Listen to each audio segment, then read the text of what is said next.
Hello everyone. Hello everyone. Welcome to our channel Ramesh edu hub. మనమైతే ప్రతి మంత్‌లో వచ్చిన ఇంపార్టెంట్ కరెంట్ అఫైర్స్ అయితే ఆ మంత్ ఎండింగ్‌లో చూడడం జరుగుతుంది. సో, 2025కి సంబంధించి మనమైతే 12 మంత్స్‌కి సంబంధించిన కరెంట్ అఫైర్స్ అయితే సక్సెస్‌ఫుల్‌గా కంప్లీట్ చేయడం జరిగింది. సో, ఇదొచ్చేసి 2026కి సంబంధించి జనవరి మంత్‌లో జరిగిన ఇంపార్టెంట్ కరెంట్ అఫైర్స్ అయితే ఈ వీడియోలో చూడడం జరుగుతుంది. సో, వీడియో చేయడానికి కొంచెం లేట్ అయితే అయింది. మనం ఎవ్రీ మంత్ అయితే వీడియో ఎవ్రీ మంత్ ఆ మంత్ ఎండింగ్‌లో ఆ మంత్‌లో వచ్చిన కరెంట్ అఫైర్స్ అయితే చేయడం జరుగుతుంది. సో, వీడియో చేయడానికి కొంచెం లేట్ అయింది. చాలామంది వీడియోని లైవ్ చేయండి అని అడగడం జరుగుతుంది. సో, లైవ్ చేయడానికి టైం సరిపోవడం లేదు. సో, అందుకని ఈ వీడియోని రికార్డ్ చేసి ప్రీమియర్‌లో ప్రీమియర్‌గా పెట్టడం జరుగుతుంది. సేమ్ యాజ్ లైవ్ లాగానే ఉంటుంది. చూడండి. సో, మనం లేట్ చేయకుండా వీడియో స్టార్ట్ చేద్దాం. కొత్తగా చూసేవాళ్ళు మన ఛానెల్‌ని సబ్స్క్రైబ్ చేసుకోండి. అదే విధంగా ఒక లైక్ చేయండి మన వీడియోకి. సో, మనం లేట్ చేయకుండా క్లాస్ అయితే స్టార్ట్ చేద్దాం. ఫస్ట్ క్వెషన్ చూద్దాం. ఫస్ట్ క్వెషన్ పురుషుల టీ20 అంతర్జాతీయ మ్యాచ్‌ల్లో 8 వికెట్లు తీసిన తొలి బౌలర్ ఎవరు? Option A Rashid Khan, option B హార్మోలియా, option C Jasprit Bumrah, option D Sonam Yeshey. ఆన్సర్‌నైతే కామెంట్ చేయండి ఫాస్ట్‌గా. నేనైతే ఆన్సర్ చెప్తుంటాను. మీరు ఆన్సర్‌లు ఫాస్ట్‌గా క్వెషన్ చూసి ఆన్సర్ కామెంట్ చేయండి. సో, ఇక్కడ చూసుకున్నట్టయితే పురుషుల టీ20 అంతర్జాతీయ మ్యాచ్‌లో 8 వికెట్లు తీసిన తొలి బౌలర్‌గా ఎవరు నిలిచారంటే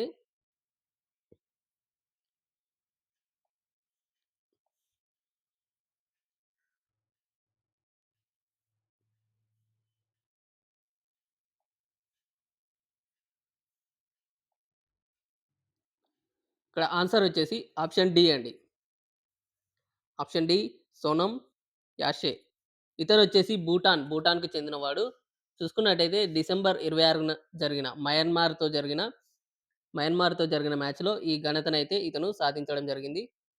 so, young person Sonam Yeshey December 26న జరిగిన మయన్మార్‌తో జరిగిన మ్యాచ్‌లో ఈ ఘనత అయితే సాధించడం జరిగింది. ఇతను 4 ఓవర్లు టీ20 మ్యాచ్ 4 ఓవర్లలో 7 పరుగులిచ్చి 7 పరుగులిచ్చి 8 వికెట్లయితే తీయడం జరిగింది. చూసుకోండి ఒకసారి.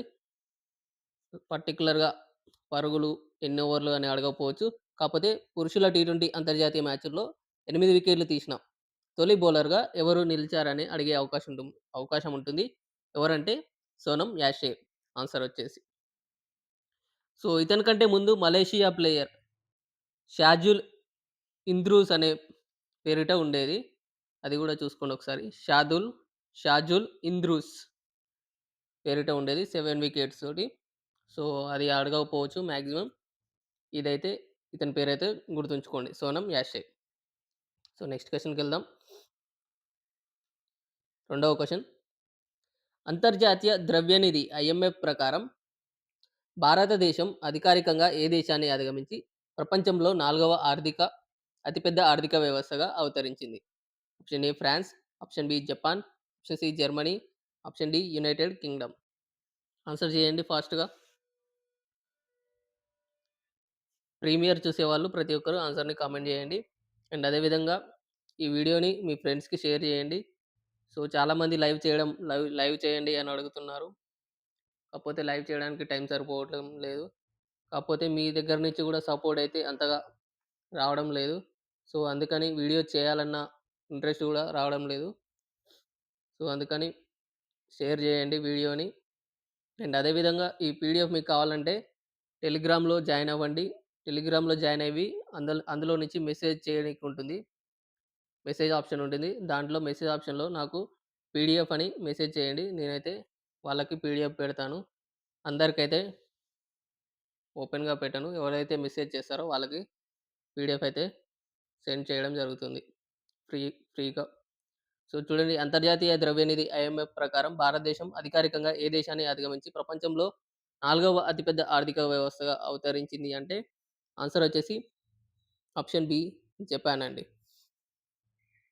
జపాన్‌ని అధిగమించి భారతదేశం అధికారికంగా ప్రపంచంలో 4వ అతిపెద్ద ఆర్థిక వ్యవస్థగా అవతరించింది. చూసుకోండి ఇది. ఇది 2025 చివరి నాటికి వెలువడిన గణాంకాల ప్రకారం భారతదేశం భారతదేశ నామినల్ జీడీపీ ఎంతుందంటే భారతదేశ నామినల్ జీడీపీ 2025 చివరి నాటికి నామినల్ జీడీపీ $4.18 ట్రిలియన్ డాలర్స్‌కి చేరుకోవడం జరిగింది. చూసుకోండి ఈ పాయింట్ గూడా అడిగే అవకాశం ఉంటుంది. 4.18 ట్రిలియన్ డాలర్స్‌కైతే చేరుకోవడం జరిగింది. అయితే భారత్ కంటే ముందు ఏ ఏ దేశాలున్నాయంటే యూఎస్ఏ, సెకండ్ వచ్చేసి China, third one Germany. Germany దేశాలైతే భారత్ కంటే ముందు భారత్ కంటే ముందు దేశాలు ఈ యూఎస్ఏ, చైనా, జర్మనీ దేశాలున్నాయి. తర్వాత భారతదేశం, దాని తర్వాత జపాన్ దేశాలైతే ఉన్నాయి.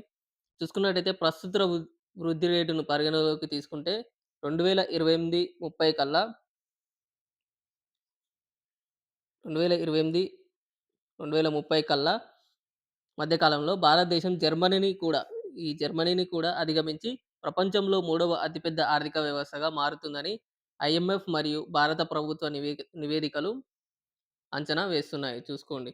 2 ఇదే వృద్ధి రేట్‌ని పరిగణలోకి తీసుకుంటే, ప్రస్తుత వృద్ధి రేట్‌ని పరిగణలోకి తీసుకుంటే 2028, 30 కల్లా జర్మనీని కూడా అధిగమించి భారతదేశం మూడవ ఆర్థిక వ్యవస్థగా నిలుస్తుందని ఐఎంఎఫ్ అదేవిధంగా భారత ప్రభుత్వాలు నివేదికలు అంచనా వేస్తున్నాయి. చూసుకోండి ఒకసారి. సో, ఈ రెడ్ కలర్ ఓకే అయితే కామెంట్ చేయండి. పెన్ కలర్, రెడ్ కలర్ అంత బాలేదంటే కామెంట్ చేయండి. వేరే కలర్ యూజ్ చేద్దాం. సో, నెక్స్ట్ క్వెషన్ చూద్దాం. మూడవ క్వెషన్.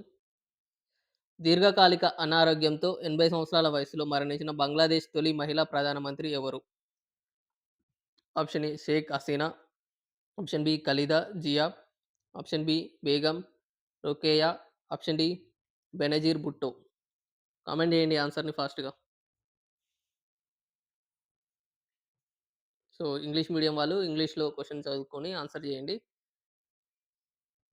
సో, ఇక్కడ ఆన్సర్ చూసుకున్నట్టయితే బంగ్లాదేశ్ దీర్ఘకాలిక అనారోగ్యంతో 80 సంవత్సరాల వయసులో మరణించిన బంగ్లాదేశ్ తొలి మహిళా మంత్రి ఎవరంటే ఆప్షన్ బి ఖలీదా జియా గారు. ఇటీవల అనారోగ్యంతో మరణించడం జరిగింది. చూసుకోండి ఈమె 1991లో 91లో బంగ్లాదేశ్‌కి మొట్టమొదటి మహిళా ప్రధానమంత్రిగా చేయడం జరిగింది. చూసుకోండి.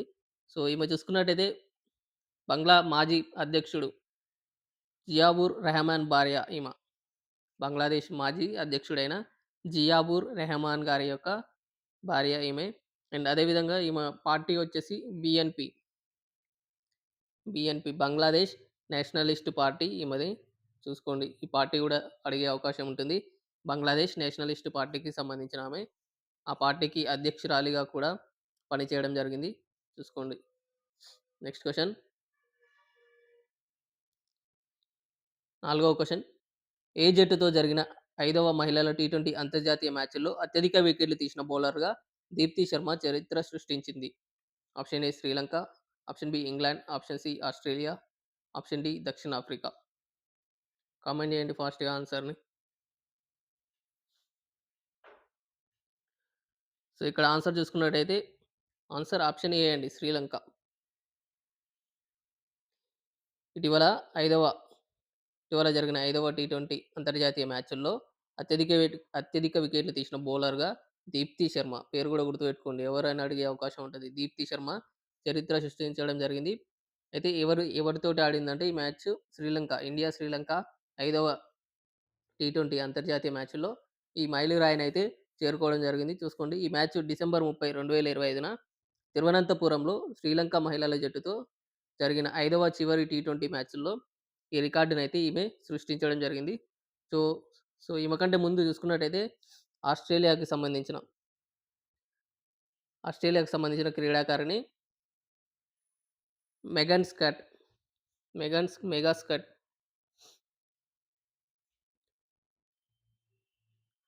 మెగన్స్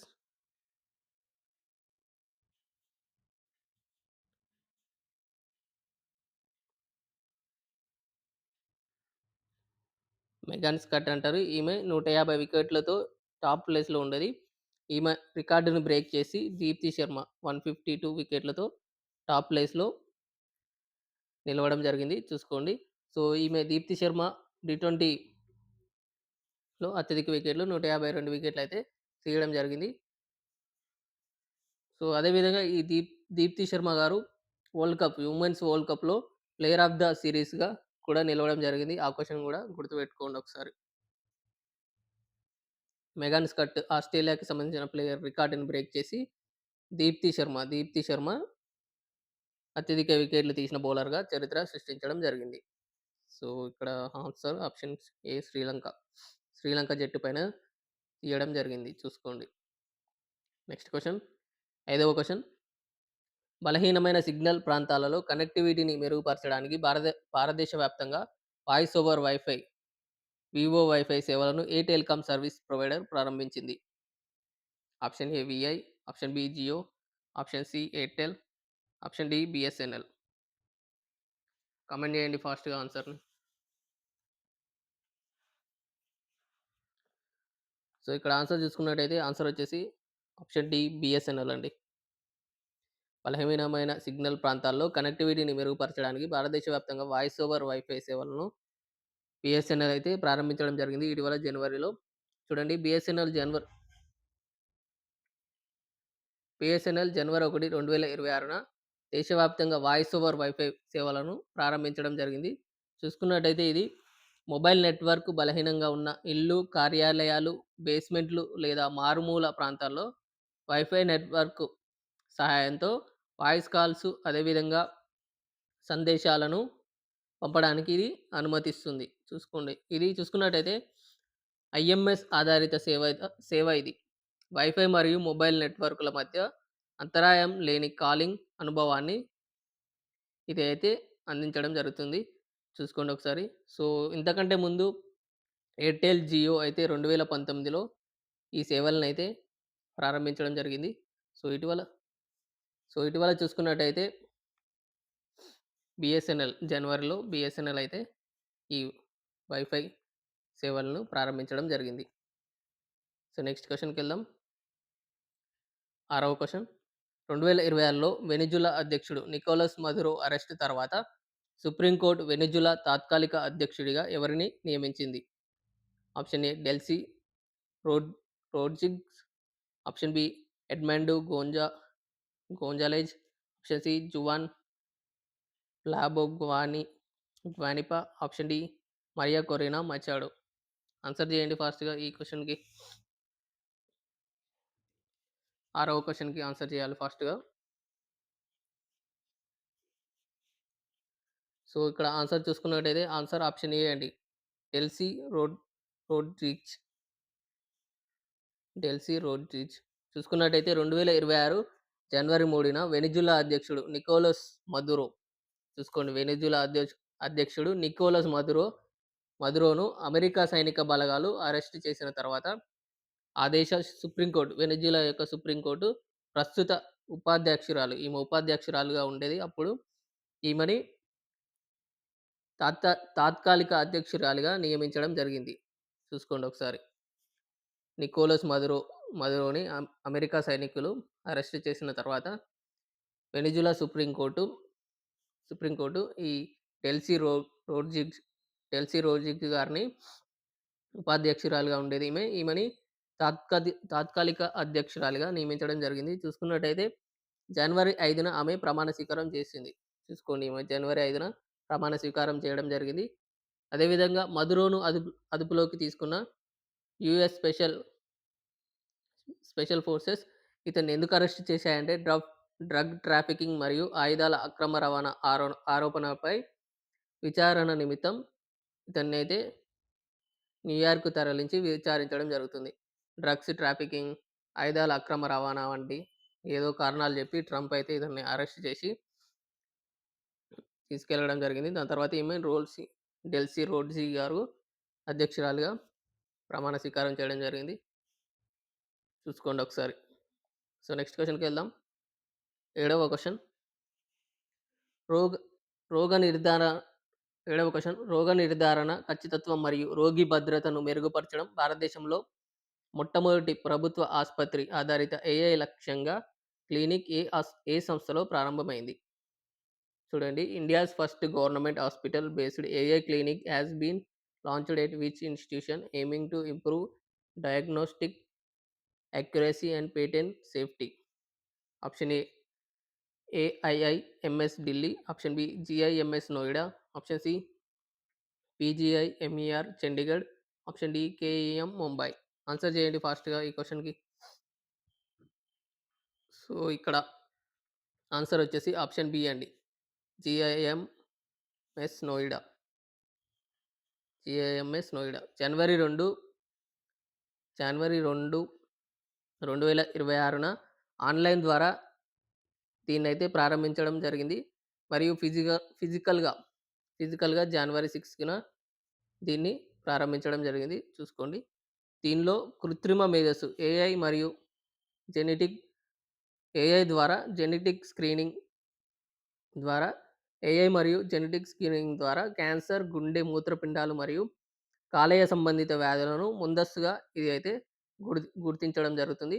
అదేవిధంగా ఇది ఎక్స్‌రేలు, అల్ట్రాసౌండ్, సిటీ స్కాన్‌లు, ఎంఆర్ఐ రిపోర్ట్‌లను విశ్లేషించి డాక్టర్లకు వేగవంతమైన, ఖచ్చితమైన సమాచారాన్ని ఇదైతే అందించడం జరుగుతుంది.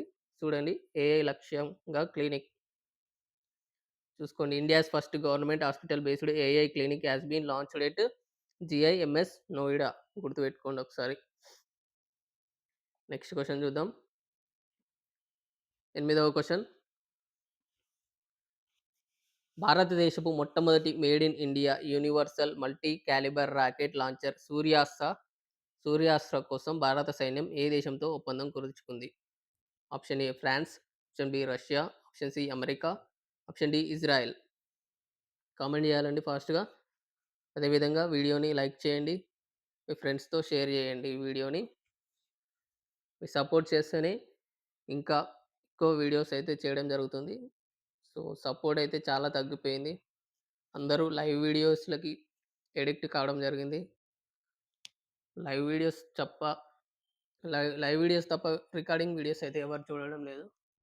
సో, రికార్డింగ్ గూడా చూడండి. సపోర్ట్ చేయండి. చూడండి. ఇక్కడ ఆన్సర్ చూసుకున్నట్టయితే option D Israel. Option D Israel. భారతదేశపు మొట్టమొదటి made in India universal multi calibre rocket అయిన దీని పేరు సూర్యాస్త్ర. చూసుకోండి. సూర్యాస్త్ర భారత సైన్యం ఏ దేశంతో ఒప్పందం కుదుర్చుకుంది? చూసుకోండి. ఇజ్రాయెల్.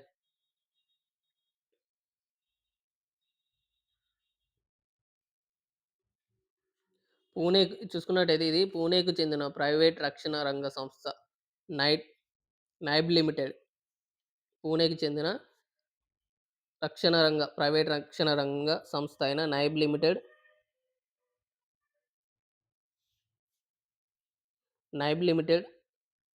అదేవిధంగా ఇజ్రాయెల్‌కి చెందిన ఎల్బిట్ సిస్టమ్స్. ఇజ్రాయెల్‌కి చెందిన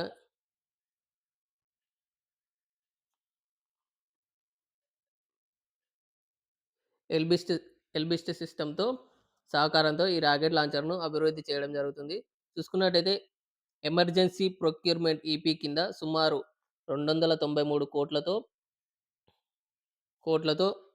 కోట్ల విలువైన ఈ ఒప్పందంపై జనవరిలో సంతకాలైతే చేయడం జరిగింది. చూసుకోండి. ఇది చూసుకున్నట్టయితే సుమారు 150 నుండి దీని రేంజ్ వచ్చేసి 150 నుండి 300 కిలోమీటర్లయితే ఉంటుంది. చూసుకోండి. 150 కిలోమీటర్ల నుండి 300 కిలోమీటర్లయితే ఉంటుంది. ఈ సూర్యాస్త్ర రేంజ్ ఖచ్చితత్వంతో ఛేదించగలదు. సో, ఇది చూసుకున్నట్టయితే ఒకే లాంచర్ ద్వారా వివిధ రకాల క్యాలిబర్ రాకెట్‌లను ప్రయోగించే వీలుండడంతో దీనిని యూనివర్సల్ లాంచర్ అని కూడా పిలవడం జరుగుతుంది. చూసుకోండి ఒకసారి ఇది. ఒకే లాంచర్ ద్వారా వివిధ రకాల రాకెట్‌లను ప్రయోగించే వీలుండడంతో దీనిని యూనివర్సల్ లాంచర్ అని కూడా పిలవడం జరుగుతుంది. సో, ఇది షూట్ అండ్ స్కూట్ సామర్థ్యాన్ని కలిగి ఉంటుంది. అది గూడా ఒకసారి చూసుకోండి. నెక్స్ట్ క్వెషన్ చూద్దాం. తొమ్మిదవ క్వెషన్. ఆల్ఫా మరియు బీటా తలసేమియా ఉన్న పెద్దలలో రక్తహీనతకు చికిత్స చేయడానికి మొట్టమొదటి నోటి మాత్ర అయిన మిటాపివాట్‌ను ఏ దేశ ఔషధ నియంత్రణ సంస్థ ఆమోదించింది? Option A Canada, option B Australia, option C United States, option D United Kingdom. Comment చేయండి ఆన్సర్‌ని ఫాస్ట్‌గా. సో, ఇక్కడ ఆన్సర్ చూసుకున్నట్టయితే answer option C United States. Alpha మరియు బీటా తలసేమియా ఉన్న పెద్దల్లో రక్తహీనతకు చికిత్స చేయడానికి మొట్టమొదటి నోటి మాత్ర అయిన మిటాపివాట్, చూడండి దీని పేరు మిటాపివాట్‌ని ఏ దేశ ఔషధ నియంత్రణ సంస్థ ఆమోదించిందంటే యునైటెడ్ స్టేట్స్ అండి. చూసుకున్నట్టయితే దీనిని ఈ మిటాపివాట్‌ని ఔషధాన్ని అజిమోస్ ఫార్మాస్యూటికల్, అజిమోస్ యూఎస్‌కి సంబంధించిన అజిమోస్ ఫార్మాస్యూటికల్ అనే సంస్థ అయితే అమెరికన్ బయో ఫార్మాస్యూటికల్ సంస్థ అనేది దీన్ని అభివృద్ధి చేయడం జరిగింది. అజిమోస్ ఫార్మాస్యూటికల్ సంస్థ అనేది దీన్ని అభివృద్ధి చేయడం జరిగింది. అండ్ దీన్ని యాక్విసెమ్,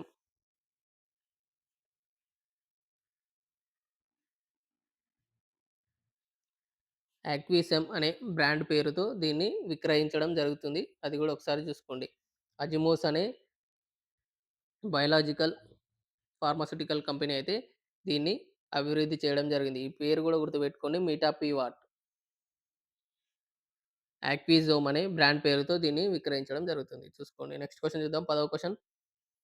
దృష్టిలోపం ఉన్న విద్యార్థులకు సమ్మిళిత విద్యను ప్రోత్సహించడానికి భారతదేశంలోని ఏ రాష్ట్రం తన మొదటి ప్రత్యేక బ్రెయిల్ లైబ్రరీని ప్రారంభించింది? Option A Bihar, option B Rajasthan, option C Madhya Pradesh, option D Uttar Pradesh. ఇక్కడ ఆన్సర్ వచ్చేసి ఆప్షన్ డి అండి, ఉత్తరప్రదేశ్. దృష్టిలోపం ఉన్న విద్యార్థులకు సమ్మిళిత విద్యను ప్రోత్సహించడానికి భారతదేశంలోని మొట్టమొదటి ప్రత్యేక బ్రెయిలీ లైబ్రరీని ప్రారంభించిన రాష్ట్రంగా ఉత్తరప్రదేశ్ అయితే నిలవడం జరిగింది. చూసుకోండి. దీనిని లక్నో లక్నోలోని doctor Shakuntala Mishra national rehabilitation యూనివర్సిటీలో ఏర్పాటు చేయడం జరిగింది. చూసుకోండి. లక్నో లక్నోలోని doctor Shakuntala Mishra national rehabilitation యూనివర్సిటీలో దీన్ని ఏర్పాటు చేయడం జరిగింది. దీన్ని చూసుకున్నట్టయితే లూయిస్ బ్రెయిల్ జయంతి పురస్కారం సందర్భంగా జనవరి 4 లూయిస్ బెయిల్ జనవరి 4న లూయిస్ బ్రెయిలీ జయంతిని పురస్కరించుకొని దీన్ని అయితే ప్రారంభం చేయడం జరిగింది. చూసుకున్నట్టయితే ఈ లైబ్రరీలో 54 అండర్ గ్రాడ్యుయేట్ మరియు పోస్ట్ గ్రాడ్యుయేట్ కోర్సులకు సంబంధించిన 4000 కంటే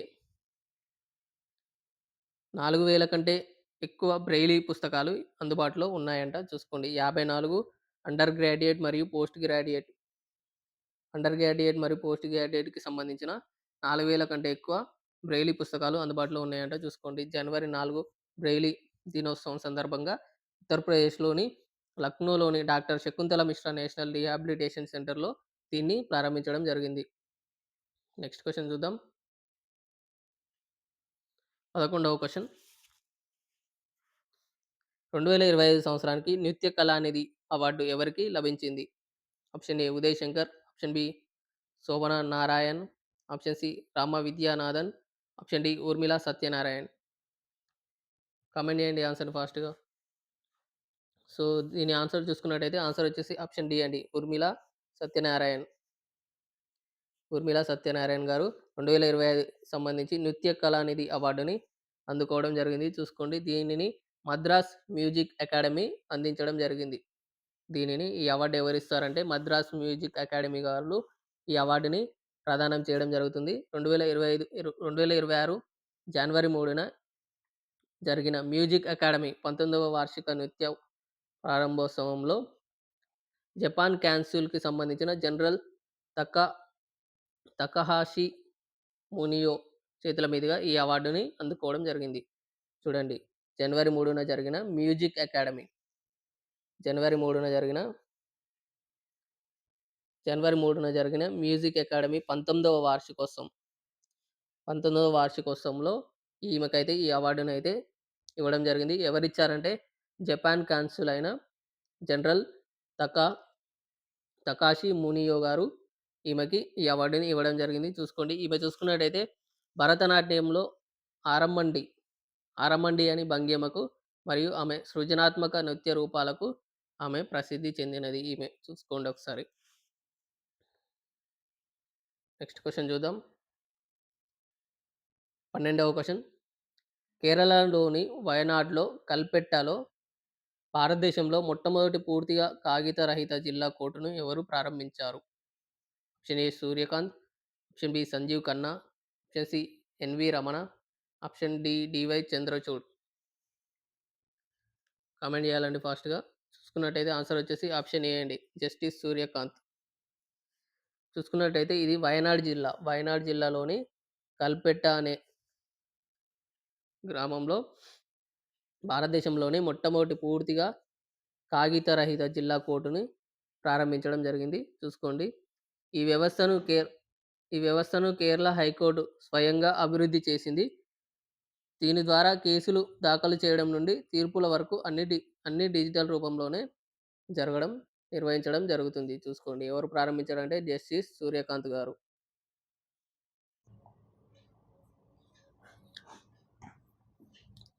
సో, నెక్స్ట్ క్వెషన్ చూద్దాం.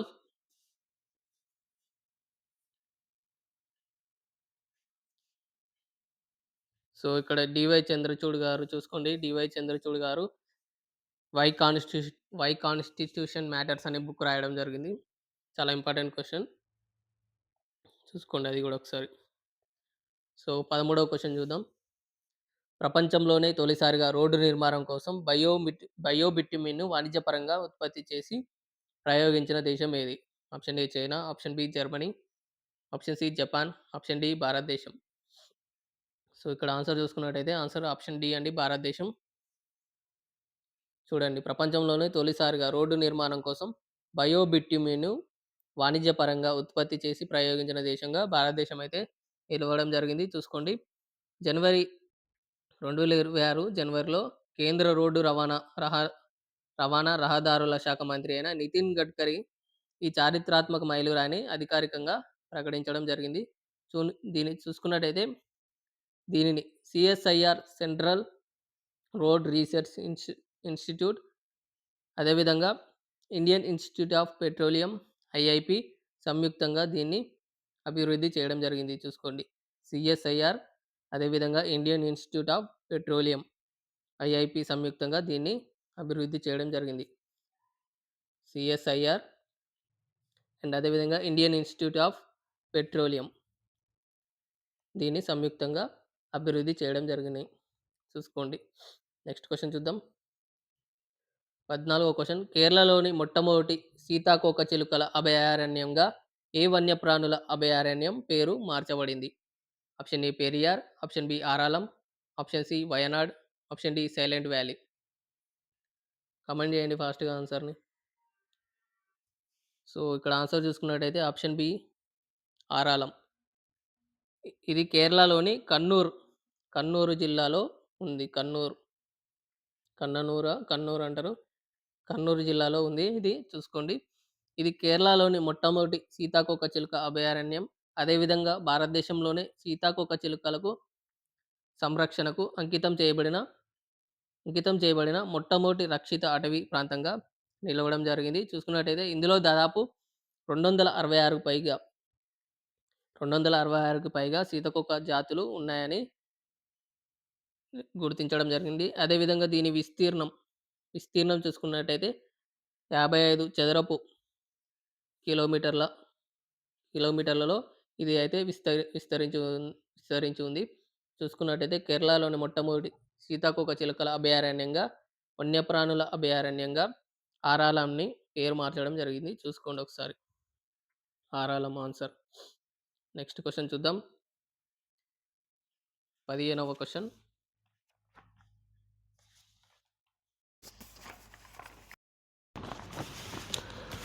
చూడండి. ఏ జాతీయ రహదారి ఆర్థిక కారిడార్‌లో బిట్యుమినస్ పేవింగ్ విజయాలకు ఎన్‌హెచ్ఏఐ 4 గిన్నిస్ ప్రపంచ రికార్డులను నెలకొల్పింది? ఆప్షన్ ఏ ఎన్‌హెచ్ 544జీ, option B NH 48, option C NH 44, option D NH 16. చూడండి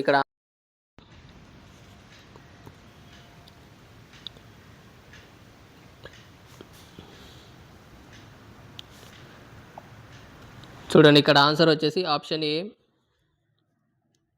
ఎన్‌హెచ్ 544జీ. చూడండి, ఎన్‌హెచ్ఏఐ జనవరి 2026లో బెంగుళూరు, కడప, విజయవాడ ఎకనామిక్ కారిడార్. చూడండి, ఇది ఎక్కడ హైవే అంటే బెంగుళూరు, కడప,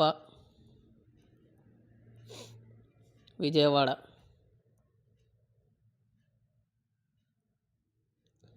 బెంగుళూరు, కడప, విజయవాడ ఎకనామిక్ కారిడార్ అయిన ఎన్‌హెచ్ 544జీ అనే ఈ కారిడార్లో ఈ రికార్డును అయితే నెలకొల్పడం జరిగింది. చూసుకోండి, 2000 చూసుకున్నట్టయితే ఈ రికార్డు వచ్చేసి 24 గంటల్లో అత్యధికంగా 24 అవర్స్లో అత్యధికంగా 28.89 లేన్ కిలోమీటర్ల పొడవైన బిట్యుమినస్ కాంక్రీట్ రహదారిని నిర్మించడం ద్వారా ఈ రికార్డుని అయితే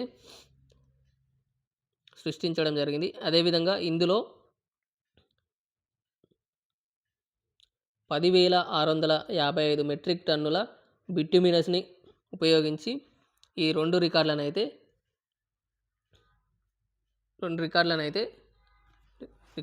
చేయడం జరిగింది. 24 గంటల్లో 28.89 కిలోమీటర్ల రోడ్డుని వేయడం ద్వారా, అదేవిధంగా 10,655 మెట్రిక్ టన్నుల బిట్యుమిన్ని ఉపయోగించడం ద్వారా రెండు రికార్డులను క్రియేట్ చేయడం జరిగింది. అదేవిధంగా నిరంతరంగా 156 కిలోమీటర్ల లైన్ అండ్ అదేవిధంగా ఈ నిరంతరంగా 57,500 మెట్రిక్ టన్నుల బిట్యుమిన్ని ఉపయోగించి మరో రెండు రికార్డులను క్రియేట్ చేయడం ద్వారా మొత్తంగా ఎన్‌హెచ్ఏఐ 4 గిన్నిస్ రికార్డులను నెలకొల్పడం జరిగింది. చూసుకోండి, ఈ కారిడార్ కూడా గుర్తుపెట్టుకోండి, బెంగళూరు, కడప, విజయవాడ కారిడార్. చూసుకున్నట్టయితే ఎన్‌హెచ్ఏఐ అండ్ రాయ్పద్ ఇన్ఫ్రాస్ట్రక్చర్ ప్రైవేట్ లిమిటెడ్ సంస్థలు ఈ రికార్డులని సంయుక్తంగా సాధించడం జరిగింది. ఎన్‌హెచ్ఏఐ మరియు రాజ్పథ్ ఇన్ఫ్రాస్ట్రక్చర్ అనేవి దీన్ని అయితే సాధించడం జరిగింది. చూసుకోండి ఒకసారి. నెక్స్ట్ క్వశ్చన్ చూద్దాం. 16వ క్వశ్చన్. జనవరి 2026లో ఛాన్సలర్ ఫెడరిక్ మార్జ్ మొదటి అధికారిక పర్యటన సందర్భంగా జారీ చేసిన ఉమ్మడి ప్రకటన ద్వారా భారతదేశంతో తన వ్యూహాత్మక భాగస్వామ్యాన్ని ఏ దేశం బలోపేతం చేసుకుంది? Option A France, option B Japan, option C Germany, option D Australia. Comment చేయండి ఆన్సర్ని ఫాస్ట్గా. ఇక్కడ ఆన్సర్ వచ్చేసి ఆప్షన్ సి జర్మనీ అండి. జనవరి 2026లో ఛాన్సలర్ చూడండి ఫెడరిక్ మెర్జ్ మొదటి అధికారిక పర్యటన సందర్భంగా జారీ చేసిన ఉమ్మడి ప్రకటన ద్వారా భారతదేశంతో వ్యూహాత్మక భాగస్వామ్యాన్ని ఏ దేశం బలోపేతం చేసుకుందంటే జర్మనీ. చూసుకోండి, జర్మనీ ఛాన్సలర్గా బాధ్యతలు చేపట్టిన తర్వాత ఫెడరిక్ మెర్జ్ 2026 జనవరి 12, 13 తేదీల్లో భారతదేశాన్ని తొలిసారిగా విజిట్ చేయడం జరిగింది. సో ఈ పర్యటన సందర్భంగా స్ట్రెంథనింగ్ ఏ ఫ్యూచర్ రెడీ స్ట్రాటజిక్ పార్ట్నర్షిప్ అనే పేరుతో సంయుక్తంగా ఒక ప్రకటన అయితే విడుదల చేయడం జరిగింది. చూసుకున్నట్టయితే జర్మనీ, భారతదేశం సంయుక్తంగా రక్షణ, వాణిజ్యం, సాంకేతిక, సెమీకండక్టర్లు, క్రిటికల్ మినరల్స్ వంటి, అదేవిధంగా క్లైమేట్ యాక్షన్, గ్రీన్ ఎనర్జీ వంటి రంగాల్లో సహకారాన్ని పెంపొందించుకోవడానికి ఇరు దేశాలు సుమారు 19 MOUs అయితే చేసుకోవడం జరిగింది. చూసుకోండి ఒకసారి. సో ఈ భారత పర్యటన సందర్భంగా భారత్, జర్మనీల మధ్య 75 ఏళ్ల దౌత్య సంబంధాలను, అదేవిధంగా 25 ఏళ్ల వ్యూహాత్మక భాగస్వామ్యాన్ని పూర్తి చేసుకున్న తరుణంలో ఈ ఒప్పందాలైతే జరగడం జరిగింది. చూసుకోండి. ఆన్సర్ వచ్చేసి ఆప్షన్ సి జర్మనీ. నెక్స్ట్ క్వశ్చన్కి వెళ్దాం. 17వ క్వశ్చన్. డిఆర్డిఓ ద్వారా man portable anti tank guided క్షిపణి MPATGM భారతదేశంలోని ఏ రాష్ట్రంలో విజయవంతంగా పరీక్షించబడింది? Option A Odisha, option B Gujarat, option B Rajasthan, option C Gujarat, option D Maharashtra. చూడండి, ఇక్కడ ఆన్సర్ వచ్చేసి ఆప్షన్ డి మహారాష్ట్ర. చూసుకున్నట్టయితే జనవరి 11, 2026న జాన్ 11, 2026న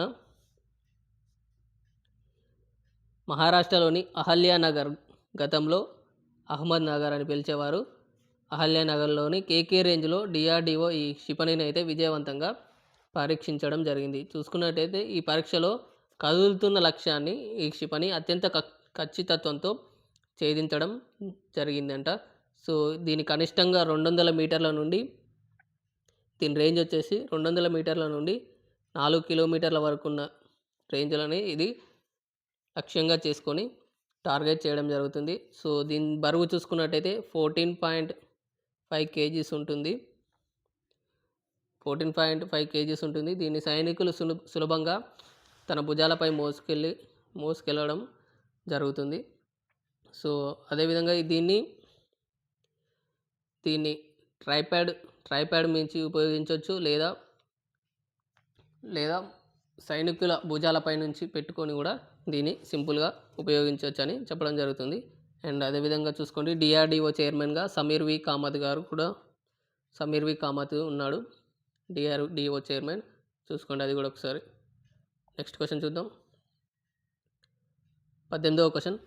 ఎన్ఆర్ఐ ఓటర్లకు ఆన్లైన్ ధృవీకరణను సులభతరం చేయడానికి ఏరోనెట్ వ్యవస్థను ఏ రాష్ట్రం ప్రారంభించింది? Option A Kerala, option B Karnataka, option C Andhra Pradesh, option D Tamil Nadu. Comment చేయండి ఫాస్ట్గా ఆన్సర్ని. సో ఇక్కడ చూసుకున్నట్టయితే ఆన్సర్ వచ్చేసి ఆప్షన్ ఏ అండి, కేరళ. కేరళ రాష్ట్రం ప్రధాన ఎన్నికల అధికారి అయిన డాక్టర్ రతన్ యు కేల్కర్, కేరళ రాష్ట్రం యొక్క ఎన్నికల కమిషన్ రతన్ యు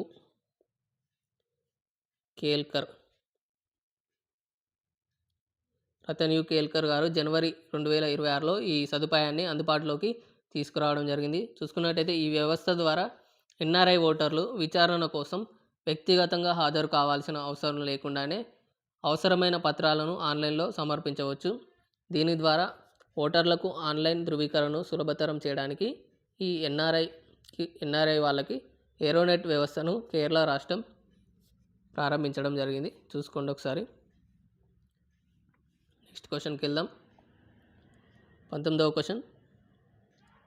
TCWI 2025 జాబితాలో భారతదేశంలోని మహిళా స్నేహపూర్వక నగరాల ర్యాంకింగ్లో అగ్రస్థానంలో ఉన్న నగరం ఏది? Option A Chennai, option B Pune, option C Bengaluru, option D Hyderabad. Comment చేయండి ఫాస్ట్గా ఆన్సర్ని. సో ఇక్కడ ఆన్సర్ చూసుకున్నట్టయితే ఆప్షన్ సి బెంగళూరు.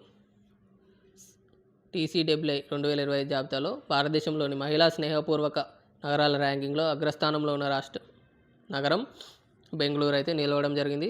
చూసుకోండి, దీన్ని అవతార్ సంస్థ అయితే ఈ నివేదికను అయితే విడుదల చేయడం జరుగుతుంది.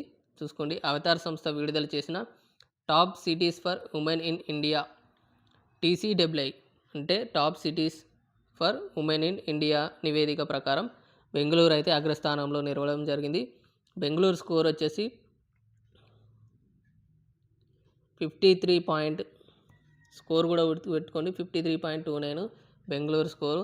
సో దీని తర్వాత చెన్నై సెకండ్ ప్లేస్లో, అండ్ అదేవిధంగా పూణే థర్డ్ ప్లేస్లో నిలవడం జరిగింది. చూసుకున్నట్టయితే హైదరాబాద్ 4th ప్లేస్లో ఉండడం జరిగింది. చూసుకోండి, 5th ప్లేస్లో ముంబై ఉంది. 5th ప్లేస్లో ముంబై ఉంది. అండ్ ఫస్ట్ ప్లేస్లో బెంగళూరు, సెకండ్ ప్లేస్లో చెన్నై, థర్డ్ ప్లేస్లో పూణే, ఫోర్త్లో హైదరాబాద్, ఫిఫ్త్లో ముంబై నగరాలు అయితే ఉండడం జరిగింది. చూసుకోండి ఒకసారి. ఆన్సర్ వచ్చేసి ఆప్షన్ సి బెంగళూరు మొదటి స్థానంలో ఉంది. నెక్స్ట్ క్వశ్చన్ చూద్దాం. 20వ క్వశ్చన్. హెన్లీ పాస్పోర్ట్ ఇండెక్స్ 2026లో భారతదేశం యొక్క ప్రపంచ ర్యాంక్ ఎంత? Option A 75, option B 78, option C 85, option D 80. Comment చేయండి ఆన్సర్ని ఫాస్ట్గా. సో ఇక్కడ ఆన్సర్ వచ్చేసి ఆప్షన్ డి 80.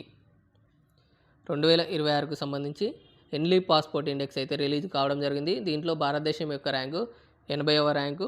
సో భారతదేశంతో పాటు ఈ 80వ ర్యాంకు ఏ ఏ దేశాలకు రావడం జరిగిందంటే అల్జీరియా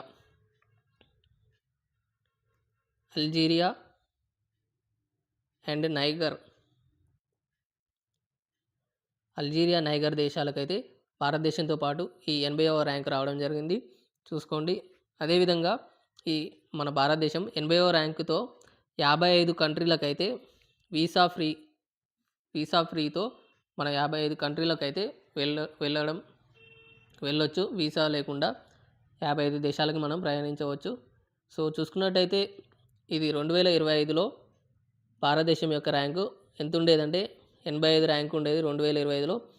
ఇప్పుడు 5 స్థానాలు మెరుగుపడి 80వ ర్యాంకుకి 2026లో భారతదేశం చేరడం జరిగింది. చూసుకున్నట్టయితే మొదటి ప్లేస్లో సింగపూర్ అయితే ఉండడం జరిగింది మొదటి ప్లేస్లో. చూసుకోండి. అండ్ సెకండ్ ప్లేస్లో జపాన్,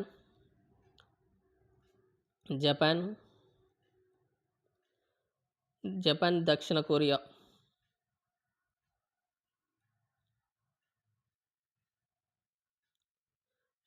సెకండ్ ప్లేస్లో జపాన్, దక్షిణ కొరియా రెండు దేశాలు సెకండ్ ప్లేస్లో ఉన్నాయి. థర్డ్ ప్లేస్లో చూసుకున్నట్టయితే Denmark, Luxembourg, Spain, Sweden, Switzerland అయితే థర్డ్ ప్లేస్లో ఉన్నాయి.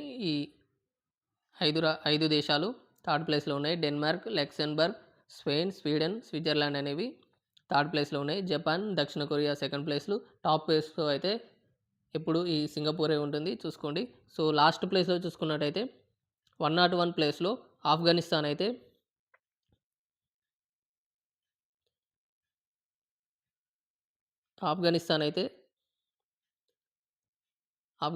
లాస్ట్ ప్లేస్లో ఉంది. చూసుకోండి ఒకసారి. అది లాస్ట్ ప్లేస్లో 101 ర్యాంకు. చూసుకోండి ఒకసారి అది. సో నెక్స్ట్ క్వశ్చన్ చూద్దాం. 21వ క్వశ్చన్. ప్రపంచంలోనే అతిపెద్ద గ్రీన్ అమోనియా ప్రాజెక్ట్ భారతదేశంలో $10 బిలియన్ మొత్తం పెట్టుబడితో ఎక్కడ అభివృద్ధి చేయబడుతుంది? Option A Odisha, option B Gujarat, option C Tamil Nadu, option D Andhra Pradesh. Comment చేయండి ఫాస్ట్గా. సో ఇక్కడ చూసుకున్నట్టయితే ఆన్సర్ వచ్చేసి ఆప్షన్ డి ఆంధ్రప్రదేశ్ అండి. ప్రపంచంలోనే అతిపెద్ద గ్రీన్ అమోనియా ప్రాజెక్టు భారతదేశంలో $10 బిలియన్ మొత్తం పెట్టుబడితో ఆంధ్రప్రదేశ్లో దీన్ని ప్రారంభించడం జరుగుతుంది. చూసుకోండి. దీన్ని 83,000 కోట్లు. సో $10 బిలియన్ అంటే దాదాపుగా 83,000 కోట్లతో 83,000 కోట్ల పెట్టుబడితో ఈ ప్రాజెక్టుని అభివృద్ధి చేయడం జరుగుతుంది. చూసుకున్నట్టయితే దీనిని ఏపీలోని కాకినాడలో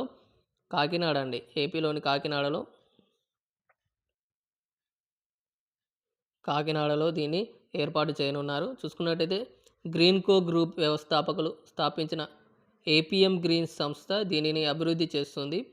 చూసుకున్నట్టయితే దీనిని Abu Dhabi investment authority, Singapore, GIC మరియు మలేషియాకు చెందిన జెంటారీ మద్దతు ఇవ్వడం జరుగుతుంది ఈ ప్రాజెక్టు కోసం. చూసుకోండి ఒకసారి. అది ఎక్కడంటే ఆంధ్రప్రదేశ్లోని కాకినాడలో ఏర్పాటు చేయడం జరుగుతుంది. సో నెక్స్ట్ క్వశ్చన్ చూద్దాం. 22వ క్వశ్చన్.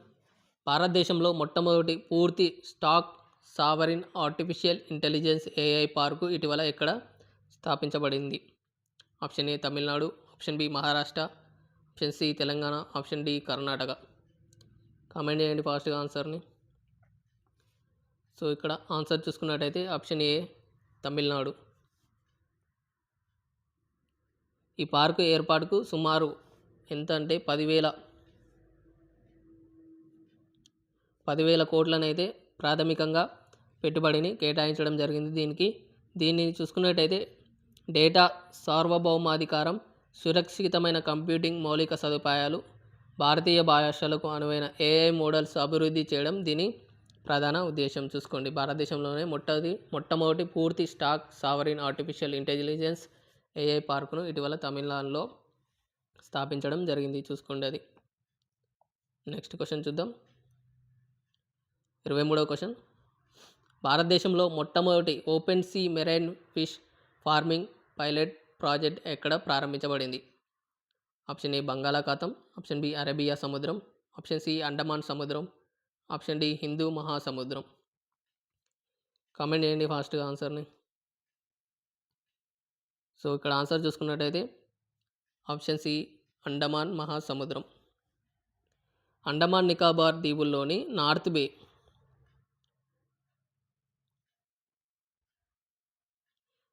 బేలోని శ్రీవిజయపురం వద్ద దీన్ని ప్రారంభించడం జరిగింది. చూసుకోండి, ఈ పాయింట్ కూడా గుర్తుపెట్టుకోండి.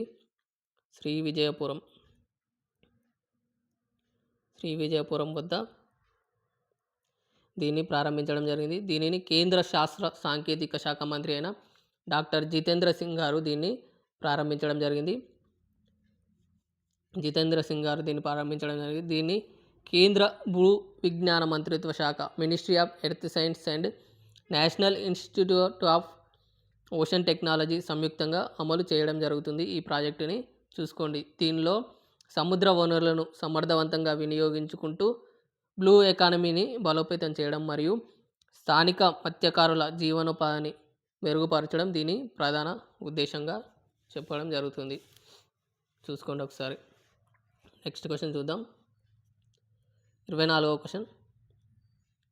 నాంబియో గ్లోబల్ సేఫ్టీ ఇండెక్స్ ప్రకారం 2025లో వరుసగా 10వ సంవత్సరం ప్రపంచంలోనే అత్యంత సురక్షితమైన నగరంగా ఇటీవల ఏ నగరం ఎంపికైంది?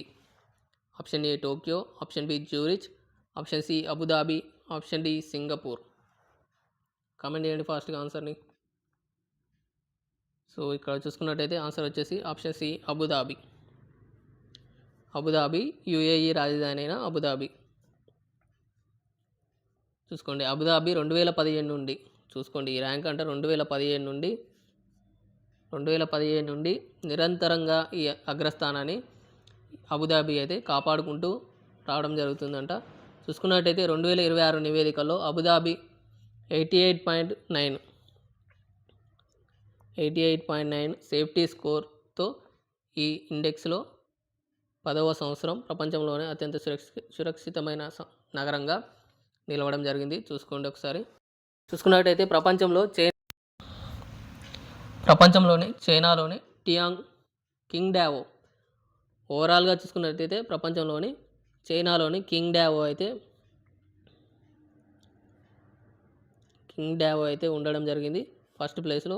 అండ్ అత్యంత సురక్షితమైన నగరంగా ఫస్ట్ స్థానంలో ఉంది కింగ్డావో, చైనాలోని కింగ్డావో.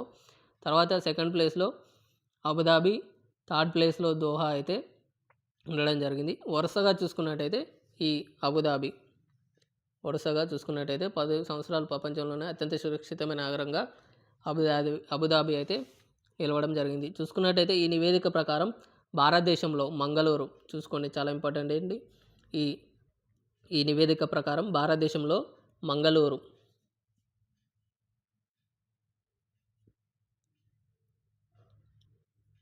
అయితే అత్యంత సురక్షిత నగరంగా నిలవడం జరిగింది మన ఇండియా నుండి.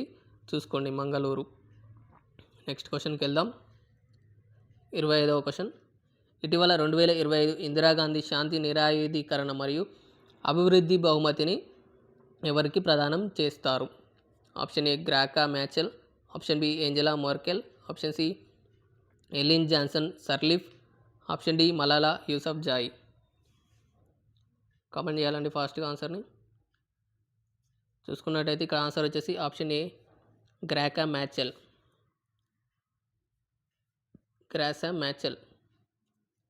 ఈమె చూసుకున్నట్టయితే మొజాంబిక్కి చెందినది. ఈమె మొజాంబిక్ దేశస్తురాలు.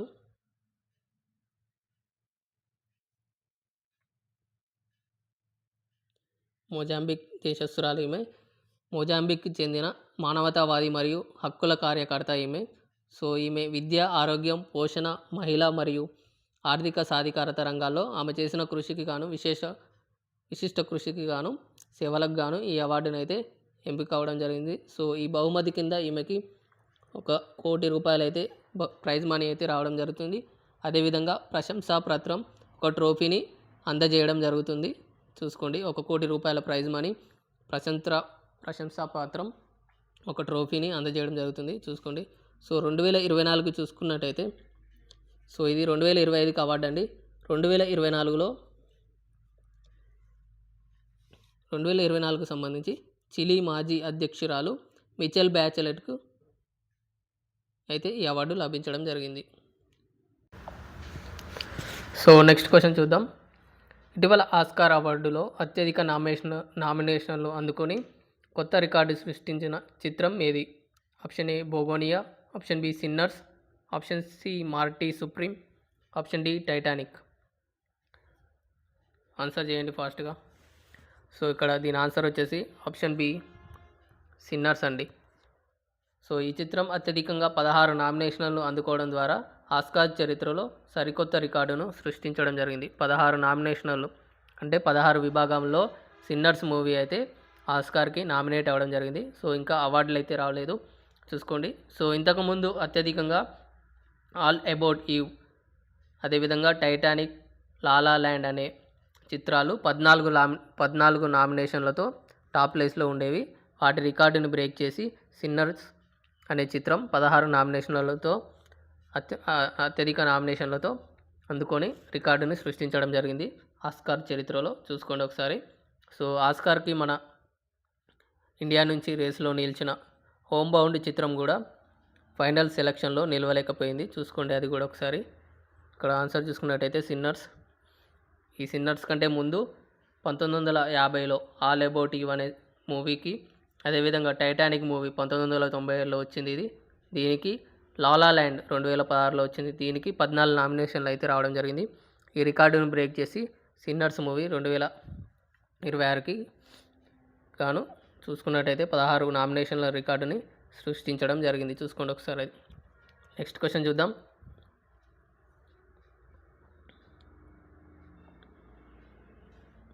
నెక్స్ట్ క్వశ్చన్ 27వ క్వశ్చన్. అఖిల భారత ఫుట్బాల్ సమాఖ్య భారత సీనియర్ మహిళల ఫుట్బాల్ జట్టు ప్రధాన కోచ్గా ఎవరిని నియమించింది? Option A Sarina Wiegman, option B Priya Sandesh, option C Anju Tamang, option D Amelia Valverde. Comment చేయండి ఆన్సర్ని ఫాస్ట్గా. సో ఇక్కడ ఆన్సర్ చూసుకున్నట్టయితే ఆప్షన్ డి అమేలియా వాల్వార్డే. చూసుకోండి, ఈమె చూసుకున్నట్టయితే కోస్టారికాకు చెందినది. ఈమె కోస్టారికా దేశస్తురాలు.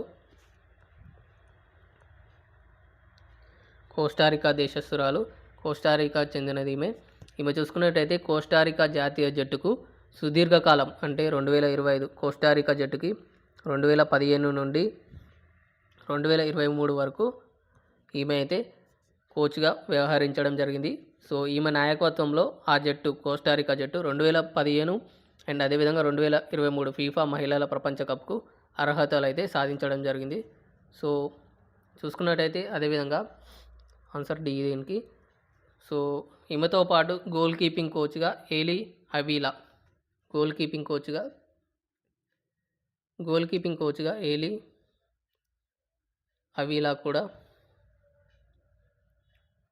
అవిలా కూడా నియమితులు అవ్వడం జరిగింది. అండ్ స్ట్రెంగ్త్ అండ్ కండిషన్ కోచ్గా జోష్ శాంచేజ్ కూడా నియమితులు అవ్వడం జరిగింది. చూసుకోండి, స్ట్రెంగ్త్ అండ్ కండిషనింగ్ కోచ్గా జోష్ శాంచేజ్ కూడా నియమితులు అవ్వడం జరిగింది. అండ్ అదేవిధంగా గోల్ కీపింగ్ కోచ్గా ఎలీ అవిలా నియమితులు అవ్వడం జరిగింది. చూసుకోండి, ఫుట్బాల్ జట్టు ప్రధాన కోచ్గా సీనియర్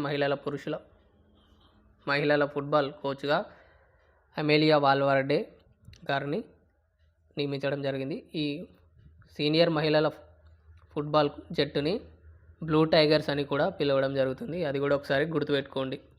సో నెక్స్ట్ క్వశ్చన్ చూద్దాం. 28వ క్వశ్చన్. 2026లో భారతదేశ 77వ గణతంత్ర దినోత్సవ వేడుకలకు ముఖ్య అతిథులుగా ఎవరు వచ్చారు? చూడండి, ఇక్కడ ఆన్సర్ వచ్చేసి ఆప్షన్ సి అండి. ఆంటోనియో కోస్టా మరియు ఉర్సులా వ్యాన్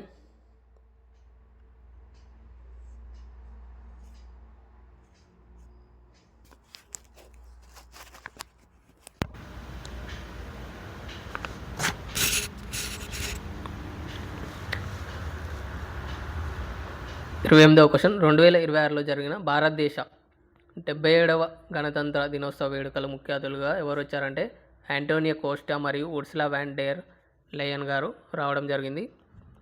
చూసుకోండి, వీళ్ళు ఉర్సులా వ్యాన్ డెర్ లయన్ వచ్చేసి యూరోపియన్ కమిషన్ అధ్యక్షురాలు. చూడండి, ఈమె ఉర్సులా వ్యాన్ డెర్ లయన్ వచ్చేసి యూరోపియన్ కమిషన్ అధ్యక్షురాలు. ఆంటోనియో కోస్టా గారు వచ్చేసి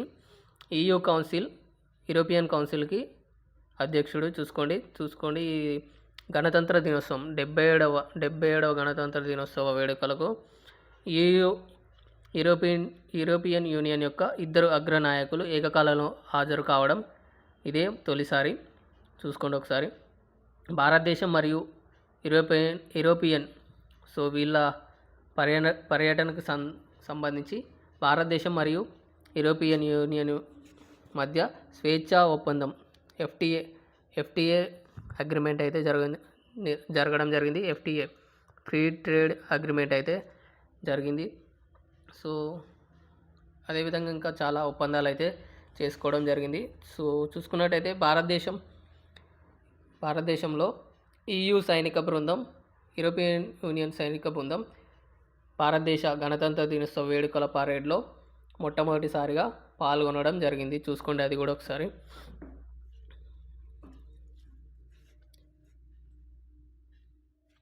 EU సైనిక బృందం భారతదేశ 77వ గణతంత్ర దినోత్సవ వేడుకలకి పరేడ్లో వాళ్ళ కవాతుని కూడా నిర్వహించడం జరిగింది. చూడండి.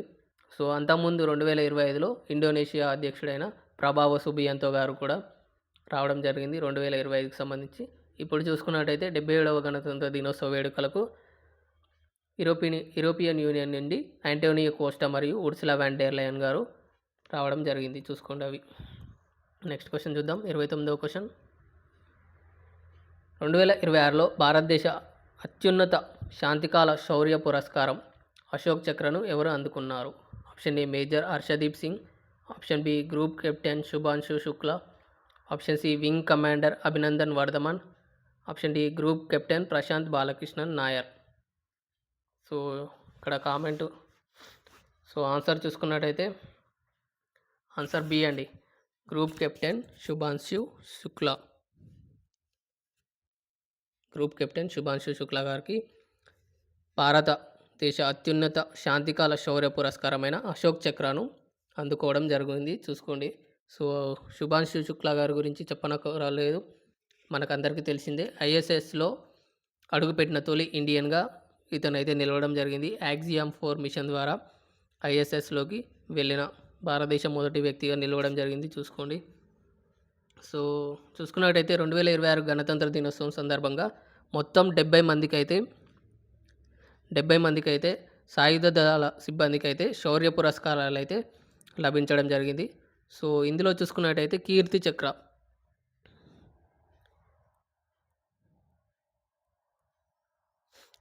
చక్ర ముగ్గురికి ఇవ్వడం జరిగింది. చూసుకోండి.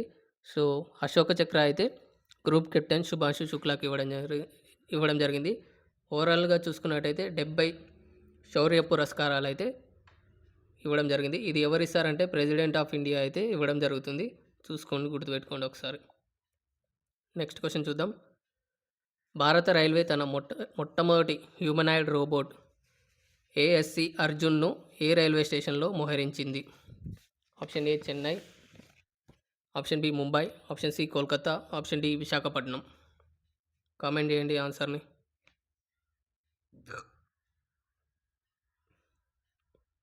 ఇక్కడ ఆన్సర్ చూసుకున్నట్టయితే ఆప్షన్ డి విశాఖపట్నం. భారత రైల్వే తన మొట్టమొదటి హ్యూమనాయిడ్ రోబోట్ను ASC అర్జున్ను విశాఖపట్నం రైల్వే స్టేషన్లో స్టార్ట్ చేయడం జరిగింది. చూసుకున్నట్టయితే ఈ రోబోట్ను రైల్వే ప్రొటెక్షన్ ఫోర్స్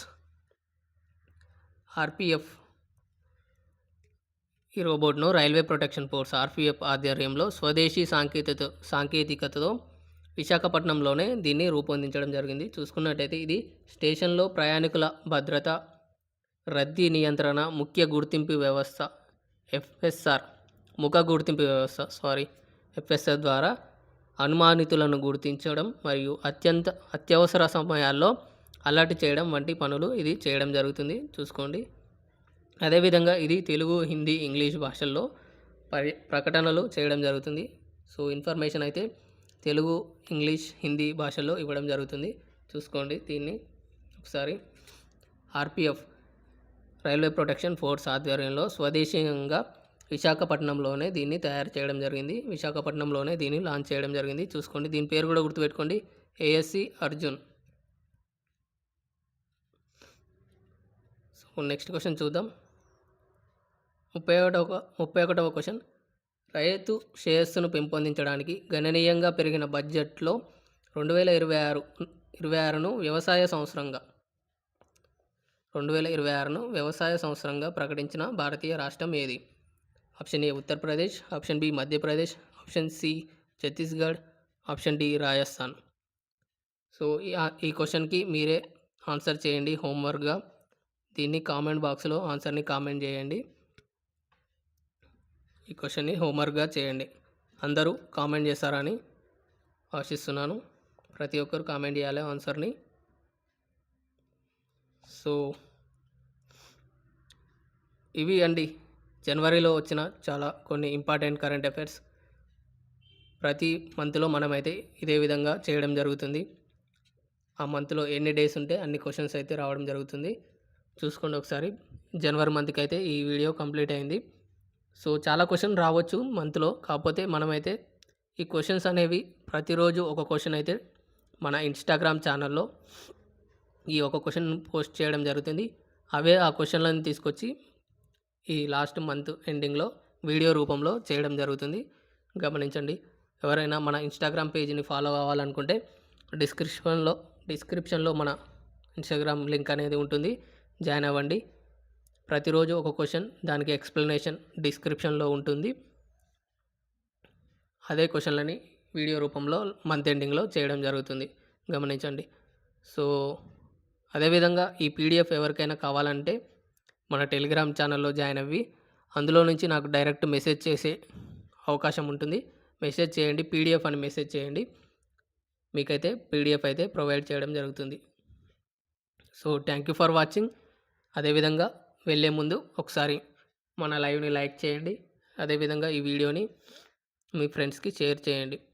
మీరు సపోర్ట్ ఇస్తేనే ఎక్కువ వీడియోస్ అయితే చేయడం జరుగుతుంది. గమనించండి. Thank you for watching. Thank you so much. All the best.